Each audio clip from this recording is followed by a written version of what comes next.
Estamos na segunda edição das conversas de agosto na Eclésia com José Manuel Rodrigues, Presidente da Assembleia Legislativa Regional da Madeira. Eu lancei-lhe um desafio antes desta conversa de partilhar connosco uma leitura que eu tenha marcado ou que esteja a fazer e que seja algo que possa também inspirar quem está a ouvir esta conversa num mês em que eventualmente há um pouco mais de tempo para introspeção, como eu já disse, para uma reflexão maior. Olha, eu estou a ler uma biografia, mais uma, do Winston Churchill.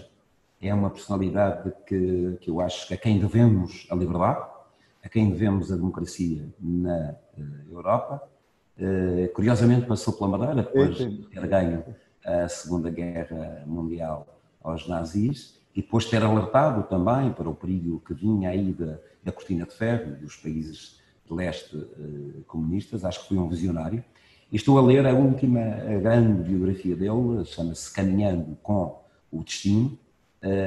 São 1116 páginas. Eu tive o azar de dizer numa entrevista que gostava de biografias de Winston Churchill, e então o meu chefe de gabinete ofereceu-me para as férias esse livro de enorme dimensão. Não sei como é que vou levar para a praia do Porto Santo, um livro de praia mais de 1 quilo. A praia é possível que seja mais complicado, sim. Mas de qualquer forma estou a adorar ler esse livro. Eu acho que é uma figura inspiradora. É curioso contextualizar até o Winston Churchill antes de ser Primeiro-Ministro e depois de ser Primeiro-Ministro. Eu acho que ele era um predestinado.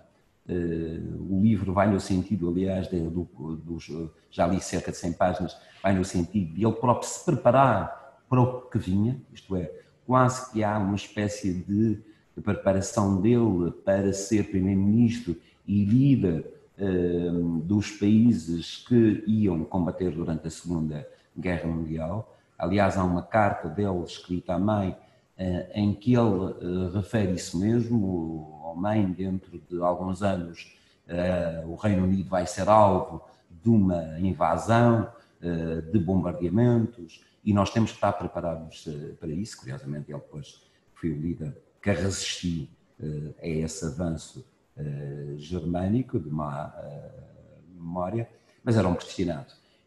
E, sobretudo, tinha um sentido, apesar de ser aristocrata, tinha o sentido de que os mais abastados devem não olhar para cima, mas olhar para os que estão à sua volta e, sobretudo, para os mais vulneráveis. E tem o dever de proteção perante os mais vulneráveis. E ele dizia, sem caridade e sem assistencialismo, com justiça. E isso que eu acho que tem que ser feito, e é uma personalidade inspiradora. Nós vivemos um momento na Europa em que, ainda nem sequer 80 anos depois do final da Segunda Guerra Mundial, nós sentimos que há uma ascensão de movimentos populistas, aproveitando a reflexão sobre Churchill e a Segunda Guerra Mundial, xenófobos, que vão ganhando espaço. Isto volta um pouco à conversa sobre o papel da política. Qual é que é o espaço? Qual é que é o papel do político perante esta ascensão? Porque a tentação de cavalgar a onda e de ganhar votos à custa desse discurso é fácil, imagino. E sobretudo, corre-se o risco das pessoas moderadas se tornarem populistas.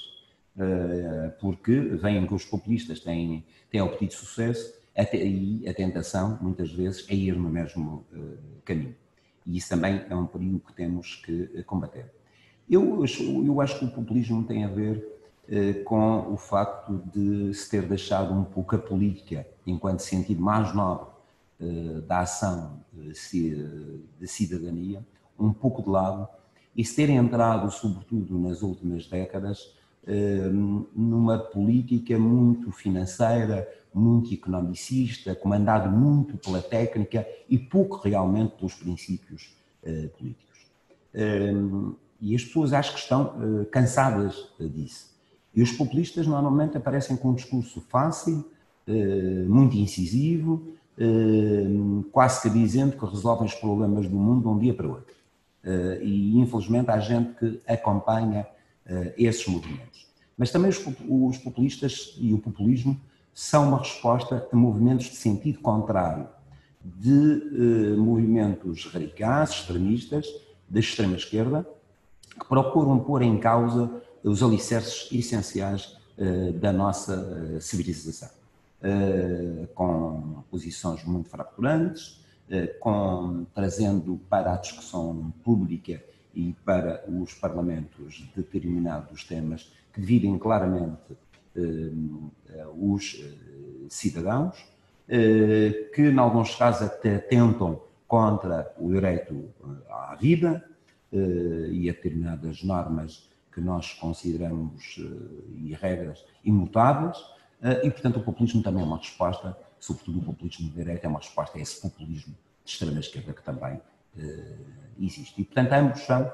perigosos. E é dever de quem tem responsabilidades políticas e que não comunga destas ideias de pedagogicamente explicar às pessoas que realmente os populismos são perigosos, como se viu na Segunda Guerra Mundial. Acho que é eventualmente um bom exemplo. O Adolf Hitler tinha um discurso fácil, também populista, de que resolveria facilmente os problemas da Alemanha herdados da Primeira Guerra Mundial e da crise que lhe sucedeu.